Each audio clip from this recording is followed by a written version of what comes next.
wasn't a real fan of Jafar, so I ended up like watching 2/3 of the movie by myself, and I was just like, I haven't seen this in years. The original Aladdin, but just having Robin Williams' voice as the genie, very nostalgia. That was nostalgia there. That's a weird thing because that was like the first celebrity voice in a Disney movie.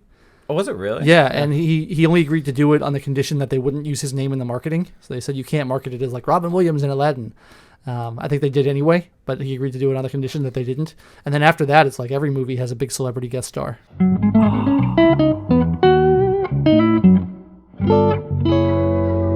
Yeah. I was like, oh man, I heard it, and I was like, oh man, I missed that guy. Some of his the jokes were kind of funny that he was doing. It was some adult humor thrown in there that kids wouldn't go over their head. A lot of that. And then so much of it was improvised too. Like it was just like, here's your line, Robin. And he's like, I'm going to do 6 other lines that are and they just have made to up. Put the graphics in appropriately. Yeah, exactly. And then they also put up the warning beforehand. Like I clicked on it, and I've seen it on a few things at Disney. Like this, there's portrayals that are politically incorrect, and I was like, what are they talking about? And it was the intro to Aladdin. Oh yeah, that was controversial a couple years ago. Yeah, they changed the line in the song. Oh, did they really? Yeah. Oh. He said it's barbaric, but hey, it's home. Oh, and they changed. I forget what they changed it to. It's home, yeah, I think they changed it to "It's crazy, but it's home." But they also have a very like stereotypical Middle Eastern guy who's like the commentator getting ready to tell the story in the beginning, right? And he's like, obviously a business owner, so he's trying to sell you a lot of knickknacks and stuff. And I was like, I guess that could have been it too, but no, it's mainly the line "barbaric," I think, and then the way he was portrayed.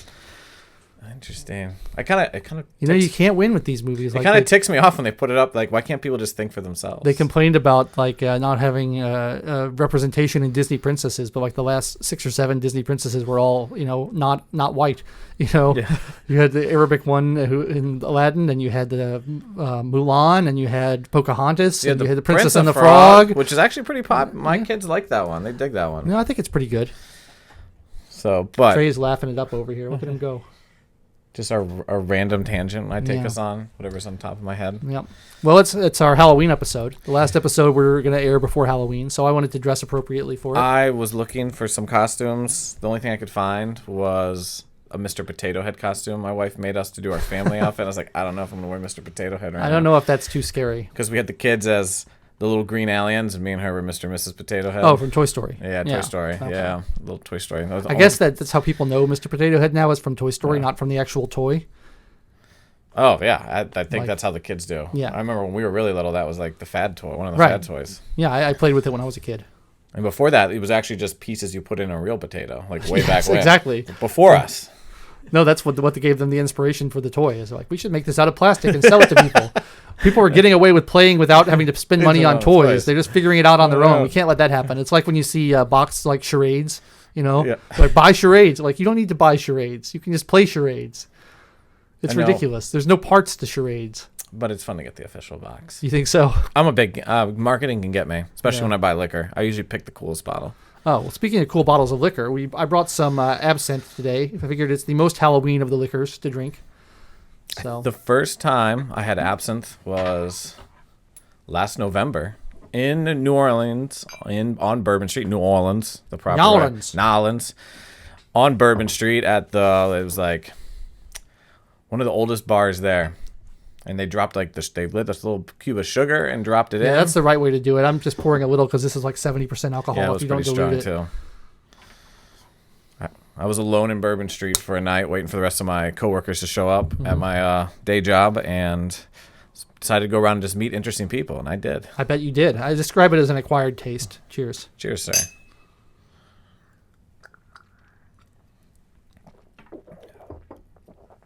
Is a very acquired taste. The Green Fairy. So, episode 11. Episode 11. I've got a lot to go, but do you want to kick this off? Sure, why not? I was thinking about a lot of my friends who are on all sides of the political spectrum are talking about social media, and the right is very upset because Twitter and Facebook have been kind of censoring news about Hunter Biden, and I hear a lot of people who are saying we need to break up the social media companies. We need to have government get involved and regulate them, strip away their protections, and make sure that they are forced to show us everything that we want to see and not censor us. And it kind of dismays me to see people who describe themselves as libertarians calling for more government regulation or antitrust action. So I thought we could talk about that. And you watched the documentary, The Social Dilemma, on Netflix, which I have not seen. So we could delve into that, and you can explain what that's all about and what you thought about it. Yeah, I did watch it. It was terrifying. They definitely were going for the ominous. That's what they were trying to push, make it sound very ominous, very dangerous. But it was a kind of the other side of the social media coin, that documentary. That documentary definitely hit on the unintended consequences of social media. All like, hey, we're going to create this platform. Who's going to pay for it? The marketers will pay for it. We'll let the users, and then they hit on, we'll let the users use it for free, and marketers, and we'll guarantee these marketers that we'll put their ad in front of the ideal buyer. And they kept, trying to improve that. They brought in, behavioral scientists, understanding how the human brain works, and what kind of evolved out of not bad intentions, just trying to make a good product, was a very addictive product that has a lot of adverse consequences now. They believe in society, from teenagers not dating as much anymore, not romantically interested. There's a drop in teenagers getting their driver's license. It's affecting. That's a good thing, though. Yeah, they're affecting love lives and people's love life. And it wasn't so much about the evil corporations of social media. It was like, wow, we created this, what we thought was going to be this amazing product. A lot of good was going to come out of it, but also here are these terrible unintended consequences. Well, yeah, I totally agree that there are a lot of bad consequences, mostly unintended, from social media. I think I would probably identify some different ones than the ones that they have. For example, I don't have a problem with the advertisement thing, with the targeted ads. Yep. I know a lot of people get upset about that. They feel like their privacy is being invaded.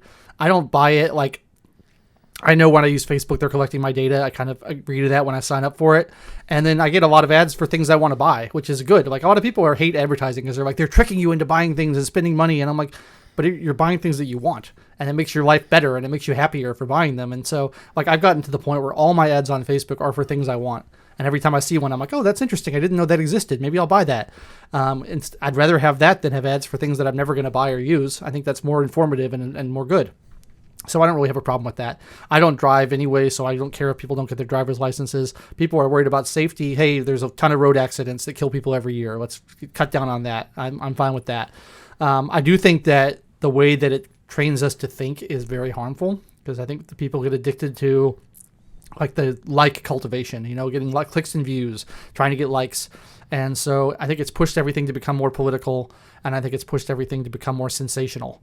Instead of just having a conversation the way we normally would like to have a conversation, it's like we got to get people riled up. We got to get people excited and clicking on things and clicking like. And I think that's really bad. I do think it's addictive in a way that's unhealthy. It's interesting about the dating. I don't really know much about that, but I know that other countries like Japan really have problems with that, where all their kids are at home in their basement playing video games and having inflatable dolls as their girlfriends, and it's like they have an incredibly low birth rate, which is really bad, especially for Japan, because Japan has this immense elderly population that is subsisting on government welfare.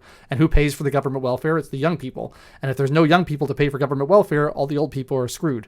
So that's a really problem. I think that low birth rates are a problem, and it's probably going to be a bad thing here in America. But fortunately, you're single-handedly counteracting that effect. I am. So that'll be all right. For children and counting. But one of the strange things they compared in that was like the push notifications on your phone. You get the alerts of like so-and-so is in a new relationship, or they hit you. It's the same psychological behavior that the slot machine in Vegas gives you, that instant reward, or like, ooh, what did I just win? I just want to like. I just want to comment. I just want.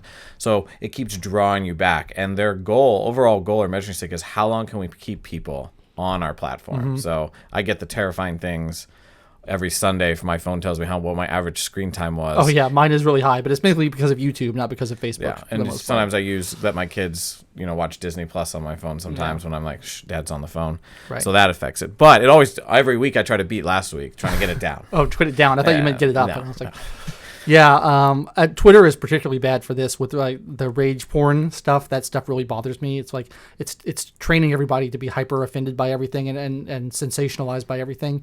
And it's really, I think it is literally driving people insane. The way you see people acting on Facebook and Twitter, they've lost their minds. They're not capable of rational thought anymore. It's just like lurching from one sensation to the next. It's like, I got to feel angry about this. I got to feel righteous about this. And you see these videos of these women on Twitter that are like screaming and crying into the camera. and filming themselves and putting it up Especially on when Twitter. Amy And they're Coney like, Barrett was nominated. yeah, they're like, we're losing our democracy. You don't understand. You have to wake up. Like, first of all, who reacts that way? Second of all, who films themselves reacting that way? And third of all, who then posts it to the internet for everyone to see? Nobody would ever do that years ago. It'd be embarrassing. It'd be humiliating to post yourself when you're doing sobbing, crying in your bathroom, you don't advertise it. But now it it's like, oh, I can get likes if I do this. I can get sympathy. I can get comments, and so I'm going to put it up. And I do think it's really damaging. I think it's harming our national conversation. I think the flip side of all that, I agree with that, is now the bigwigs or the late 20-year-olds who used to work on the Democrat campaigns are now running social media, I guess. Yeah. And they have figured out the power that they have unattendedly created. And they're not partisan by any stretch. So the conservative concern of we're being silenced, we need to do something, it is real. Like, there's no lie. The social media companies are completely biased, and they understand the power they now have. And so now there's this big push for antitrust. Right. And here we come again. The old Sherman Act. Yeah, the old Sherman Act. So people want government to get involved. And I just think it's very naive to think that you can regulate your way out of this problem. I mean, the problems we identified are real problems, but I don't see how coercion and enforcement is going to make that better. It's a matter of self-discipline, and it's a matter of taking control of your own life and your own emotions, and realizing that you don't have to be angry all the time. You can choose to be happy. You can choose to turn off the phone. You can choose to do other things. And I don't think you can make people do that through force. I think they have to realize that that's a better way to live and come to it on their own. And it's going to take time. Like, the thing I like to point out is how new all these technologies are. They're really new. And we haven't figured out how to work with them yet, because we evolved in the jungle millions of years ago. And it's our brains aren't meant for this, but we're also good at adapting. And I think that over time, we're going to figure out how to use these tools effectively, because that's what they are. They're tools, and tools can be used for good, and tools can be used for evil. All tools can be used for good or for evil. You have to figure out ways to use tools in productive ways and in less destructive ways. And I don't think we're there yet, but I think we will get there with time. It's just going to take us figuring it out. And it may be messy, but I just don't think you can flip a switch and pass a bill and it's going to all go away and be solved. Yeah, now I want to push back a little bit on that. When you look at I sympathize with the conservative plight a lot, and I am when it comes to antitrust, though, I'm adamantly against antitrust, because I definitely believe that these large, massive corporations will use antitrust. It's disguised as we're going to break them up, but it's just more regulations that better helps solidify their monopoly they want. That's absolutely true. But when you are conservative, maybe you haven't studied antitrust, or maybe Sherman Act was mentioned once in a high school class, so you know nothing about it, but then you see that New York Post article that was suddenly shut down. Is that election interference? Or the other one today, I just saw that the Babylon Bee is no longer, Facebook did something to Babylon Bee, they're no longer can make money off Facebook. Yeah. So these are, people are well, that's not right. And then, so I don't know, initial argument to that, no, it isn't right, but it also, you don't have to use Facebook. No one is entitled to make money off Facebook. Facebook's a company. They can do what they want. If people don't like what they're doing, they can move and go to another platform. And right now, there's not a better platform than Facebook that does the same thing. But if Facebook continues to make all its user base angry, there's going to be openings in the market for people to come in. I mean, I like to think about, remember Friendster and MySpace, These were things that had huge market share in this kind of space. And Facebook came along and said, we can do that better. And they attracted people to it. And everyone acts like Facebook is the only thing you can do. I have to be on Facebook. There's no other option. You don't. You can leave. You can go somewhere else. And there's other companies that are starting up all the time that are trying to compete. And I think that they will be able to compete as long as Facebook is not the best one in the market. The problem people have with understanding monopolies is sometimes natural monopolies exist temporarily because someone is better at their job than anyone else. And that's not a bad thing. That means you're providing a service that people want more effectively than anyone else can do it. And as long as you're going to do that, you're going to have the best market share. But if someone else provides the service better, you're going to be out of luck. And you have to constantly be vigilant to make sure you are keeping your product cutting edge. I mean, my friend Sean Malone at Fee has been talking about this with Netflix. And Netflix had a first mover advantage on this streaming video or home delivery video, that they were the first ones to do it. And there was no competition for a little while. And they drove Blockbuster right out of business. And it was that's what you do. You get Netflix. But now there's Hulu, there's Amazon Prime, there's Disney Plus, there's I subscribe to Shudder, the horror movie channel. there's a million other options. And if Netflix doesn't stay the best, they're going to drive people away. And they already have driven a lot of people away. I left Netflix because Obama picks the shows, for one thing, but also because they kept taking away all my shows that I wanted to watch. And I'm like, why am I paying for this? All the shows I wanted to watch are gone. So I stopped paying for it and I subscribed to Shudder instead.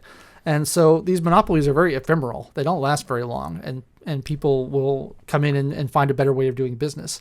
And I don't see any argument that is convincing to me that it's impossible for someone to compete with Facebook. I think Facebook just does it best right now. And as soon as someone else does it better, they're going to be gone. The same way MySpace was gone.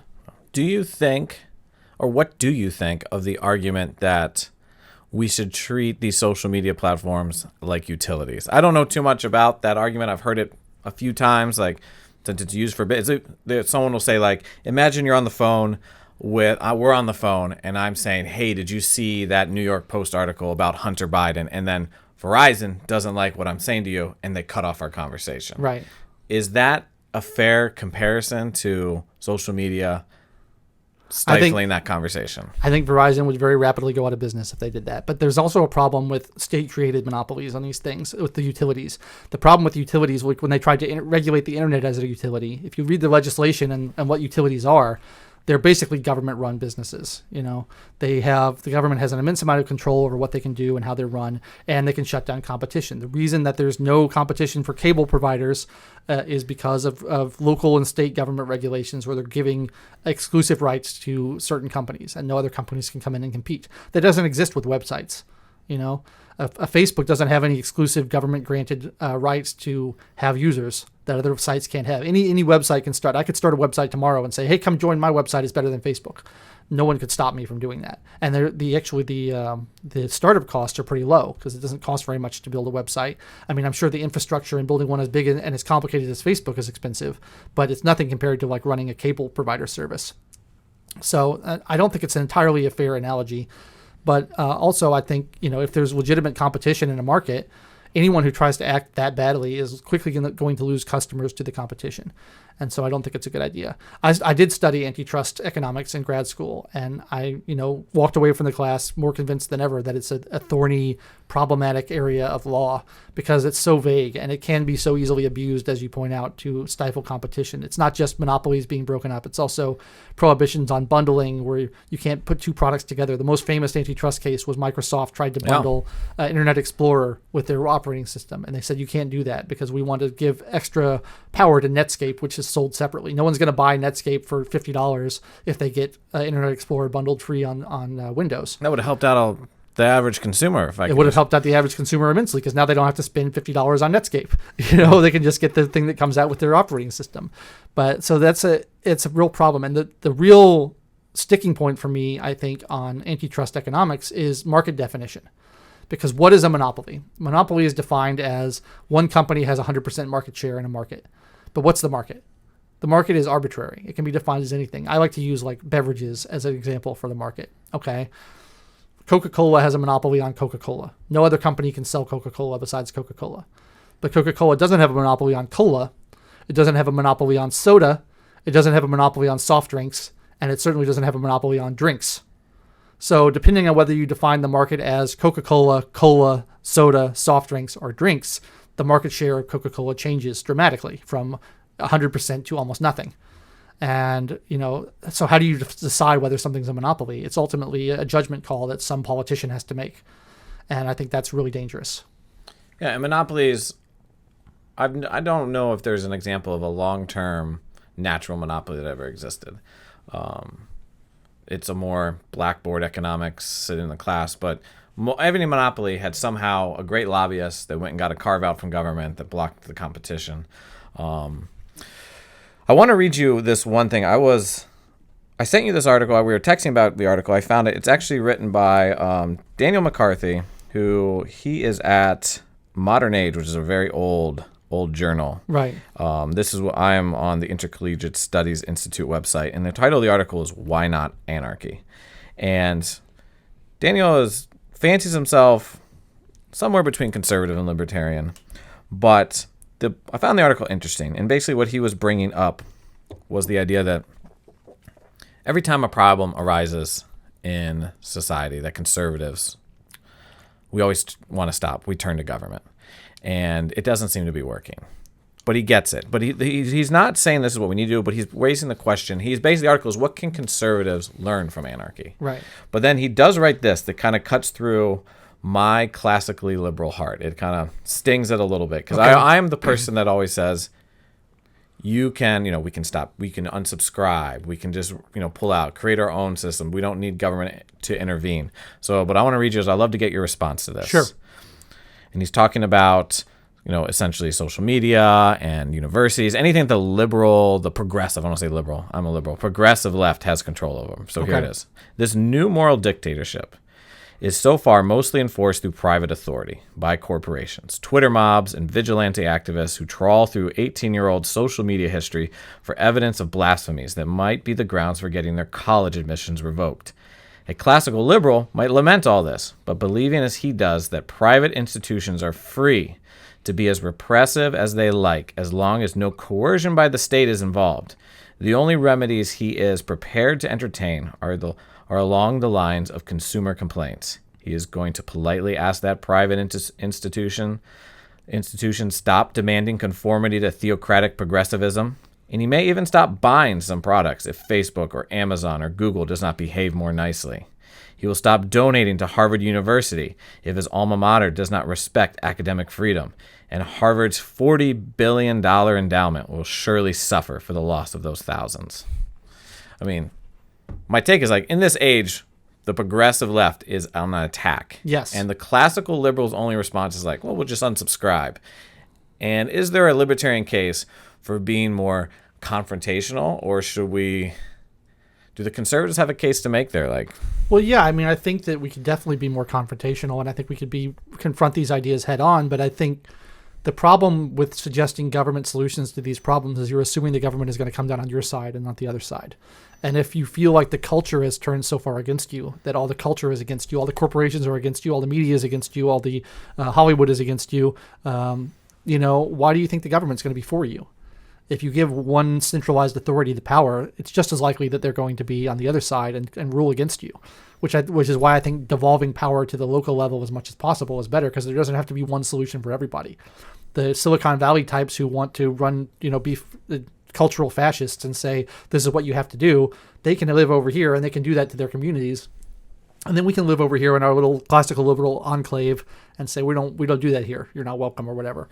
And I think that's a more effective way, and it's more peaceful because it doesn't involve one person saying, I'm going to force you to live the way I want you to live. I'm going to take away your ability to live your values or your norms, because you say, okay, you can do that over there, but we're going to do this over here and it'll be different. If you have the government involved in these solutions, they're telling everyone this is the way it's going to be, and if you don't like it, too bad.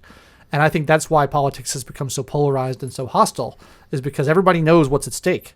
Everybody knows, oh man, if that other person gets to be in power, they're going to ruin my life. They're going to take away all my rights. They're going to imprison me. They're going to shut down my freedom of speech. They're going to do all these things I don't want. And then the other side says, if they get in power, they're going to, oppress human rights, and they're going to start wars, and they're going to do all these awful things. And, it just there shouldn't be that much at stake, really. We shouldn't have these wild swings back and forth between one thing or the other.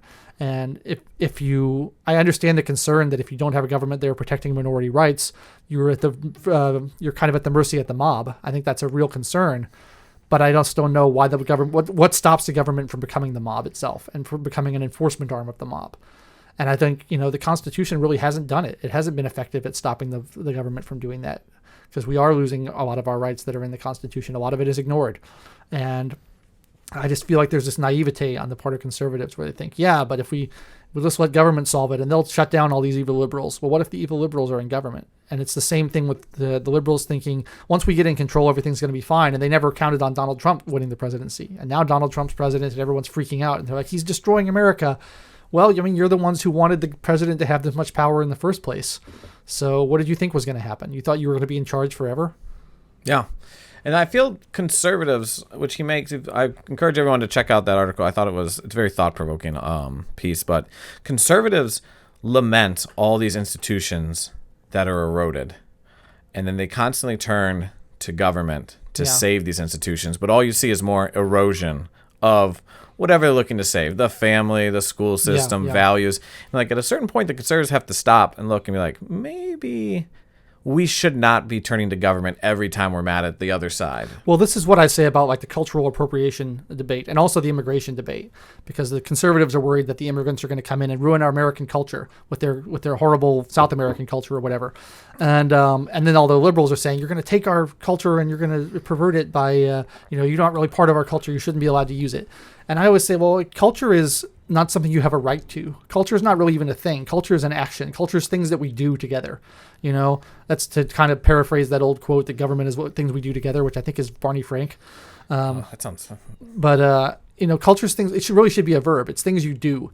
And if you want to preserve your culture, you should do the things that your culture demands that you do. If you want Halloween to be preserved, you got to go out there and do trick-or-treating and carve your jack-o'-lantern and put it up on the porch. If you want Christmas to be preserved, put up your Christmas tree and give presents and show everybody how great it is and show people how awesome your culture is and make them want to adopt it.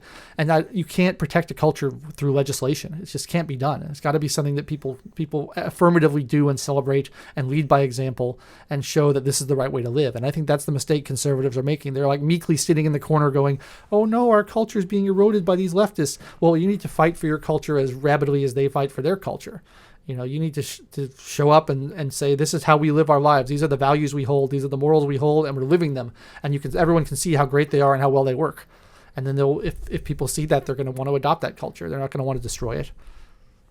That's my view on it anyway. Reminds me of a quote where if your idea is required to survive, if a point of a gun is required, to keep your idea alive, you have a pretty bad idea. Yeah. And I didn't say it as poetically as whoever said it the first time, but essentially says that if your idea is good enough, it'll survive on its own. I think that's the case for the most part. But at least in the long run. Yeah. I think, especially with... Yeah, I mean, it's amazing that the conservatives, the faith, on one end, they always are lamenting the government and the growth of the state, and then that's the only idea they can come up with to stop or at least slow down. I think the best they can do is apply some brakes. As someone who's worked in Washington, D.C. for the last 8 years trying to make things more free, I understand the frustration of the perceived lack of the individual to make a difference. Like, my boycott's not going to do any good. My vote's not going to do any good. I can't do anything to achieve the change I want, so I got to have government do it for me. And it is very frustrating. And I've, spent 8 years trying to change the culture, and it doesn't work. It's really like it's an uphill battle. It's like Sisyphus pushing the rock up, and it's very slow moving, and it's very unresponsive to one person pushing it.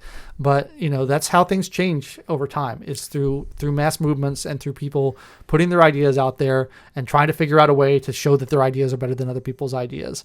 And everyone wants a shortcut. They want to just flip a switch and we're going to solve this problem. But you gotta put in the work. You gotta do the hard slog of trying to change people's hearts and minds over time. And I think a better way to do that is to do it through example and showing that your ideas work. Because for a lot of my life, I spent trying to use logic to argue with people and say, here's my foolproof, irrefutable syllogism of why your argument is wrong. And they say, I don't care about that. And they go on doing the thing that they've been doing. It doesn't really work. And it took me so long to realize that that's not how people think, because that's largely how I think. If you can show me a foolproof syllogism of why I'm wrong on something, I'll tend to agree with you. Not all the time, but I tend to agree with you. But other people don't think that way. They think emotionally. And so more and more, I'm trying to just live my values and show people, man, Logan seems like he has his act together. He seems happy. He seems productive. He seems like he's got a good life. What's he doing that I'm not doing? Why is his life so much better than mine? And why am I so frustrated and angry all the time? And have people kind of come to that realization on their own instead of trying to run up to people and be like, you're wrong. You need to adopt my ideas. I'll show you the right way to live. So I'm trying to get better at communicating through that. And I'm hoping that other people will follow that lead. And it's going to be a slow, grindingly, painstakingly slow process. And it has been so far. But I think that this idea that you can have a shortcut and we're just going to tell government we're going to solve all of our problems by passing a law. We won't have any cultural problems anymore. We can rest on our laurels and rest assured that American culture is preserved in perpetuity. It's fantasy. It's not going to happen. You mean you're telling me that a violent revolution isn't going to change everything for the better? It hasn't historically, except for maybe the American Revolution, which is certainly the outlier. To your point there I've been skimming and reading the Confessions, which I've never read, which is actually the copy that you gave me. Oh, yeah. So St. Augustine, so even if you're not Catholic or Christian, he's one of the world's greatest thinkers. But I think about, to your point of the story, the story of St. Augustine, of how slow patience over time will change culture. Augustine was a pagan who ran around just chasing pleasures of the flesh. Well, he was a Manichaean. Yeah, Not really a pagan. Oh, he had a lot of... He's a Gnostic Christian. Yeah, he experimented with a lot of different things. Yeah. But his mother, Saint Monica, who's venerated in the Catholic Church as a saint, she chased him for 20 years, just followed him around Europe and all his debauchery, and just constantly prayed for him. And he knew what she was up to, and he would say things, oh, I would like you so much better if you would just give this up. And for 20 years... she just tried to influence her son. And eventually, over time, there was a lot of events in Augustine's life, but a lot of people credit his mother's persistence. Yeah. He had this strange conversion, an alarming conversion, and he became one of the greatest thinkers of Christian thought as well as just Western thought. No, he's a great thinker. Yeah. So just, and sometimes one person can change a lot of minds and make a difference. Like Augustine's a good example of someone who did that. And I was thinking is like someone like Joe Rogan. He gets a big platform and starts to change his mind about politics and say, hey, mate, this doesn't really make sense to me. And then suddenly he's got 10 million subscribers, and they all say, yeah, what Joe Rogan says makes a lot of sense. So, if you're patient and you work at it, you can make a lot of change in the world. And maybe one day the Last Call podcast will be as popular as the Joe Rogan podcast. I think we're going to beat him. Yeah, we'll get there. Sir, cheers. Nice talking to you as always. Till next time. I finished mine. I want more.